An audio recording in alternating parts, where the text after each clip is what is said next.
అండి, నేను నాగేశ్వర ఆంటీని మాట్లాడుతున్నాను. ఈరోజు పెరుగు గారెలు చేద్దాం అనుకుంటున్నాను. ఈరోజు మా ఇంట్లో ఒక చిన్న ఫంక్షన్ ఉంది, అందుకని పెరుగు గారెలు చేస్తున్నాను. మినపప్పు 8 గంటలు అవసరం లేదండి గారెకి, 4 గంటలు సరిపోతాయి. 4 గంటలు నానబెట్టుకున్నానండి. దాన్ని గ్రైండర్ వేసుకుంటాను. ఆల్రెడీ గ్రైండర్ వేసి పెట్టానండి, చూపించడానికి మీకు నానబెట్టిన మినపప్పు చూపించాను. గ్రైండర్ వేసుకున్నానండి.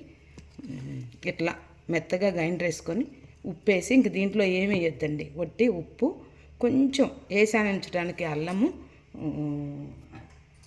అంతేనండి.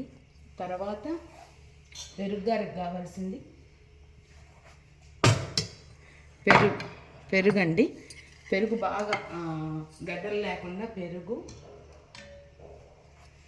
పచ్చిమిరకాయ, అల్లము, జీలకర్ర ఈ మిక్సీ పట్టుకొని దీంట్లో కలుపుకున్నానండి. కొత్తిమీర కలిపాను. ఇప్పుడు తిరగమాత పెడుతున్నానండి. దానికి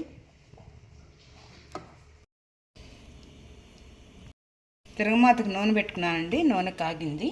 దీంట్లో పచ్చెనపప్పు, మినపప్పు ఏం వద్దండి. ఆవాలు, కొంచెం ఎక్కువ జీలకర్ర వేసి, కొంచెం పసుపు ఇప్పుడే వేయండి. నూనెలో వేగితే పసుపు పచ్చివాసన రాదు, అందుకని పసుపు దీంట్లో వేసేసేయండి. కరేపాకు, మా ఇంటి కరేపాకు,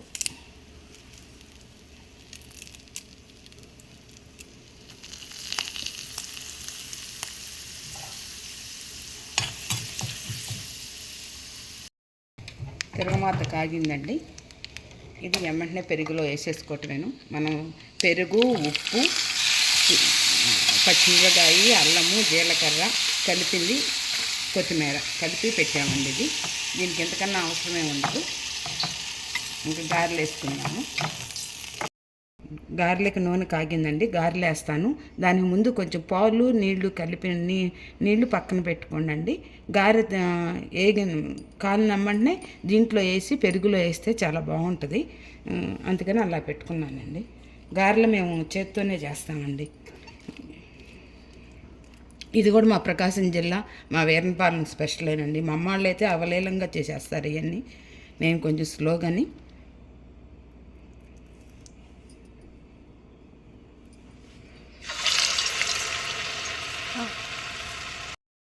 గారెలు కాలనీయండి.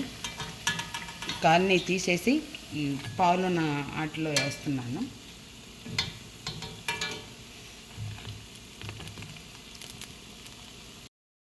గారెలు కాలనీ తీసి పాలలు దాంట్లో వేసి దీంట్లో వేయాలండి.